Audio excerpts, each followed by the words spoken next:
Hayawi huwa siku ya ndovu kumla mwanawe hatimaye imewadia. Siku hii ambayo Tume ya Uchaguzi ya Chuo Kikuu cha Multimedia imeweza kuchagua washindi ambao wataweza kuongoza chuo hiki. Siasa ni kama kibuyu cha asali, ukiingia vibaya utakwama. Ulianza kwa utulivu, lakini sasa imebadilika punde tu matokeo yametangazwa.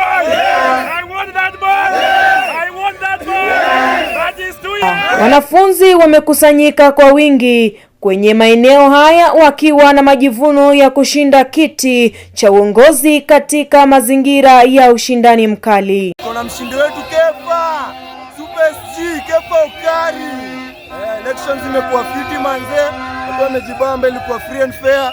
Baadhi yao wakionyesha furaha isiyopungua dhidi ya matokeo, wakisema kuwa wamefurahishwa na uchaguzi wa haki ambao umefanyika leo. Furahia siasa ya leo.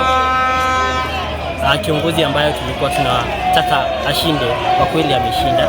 Hivi sasa chuo hiki kimeweza kupata waongozi ambao sasa wanatarajiwa kuongoza kwa haki na ustaarabu. Nikiripotia runinga ya MMU, mimi ni Faith Wanga.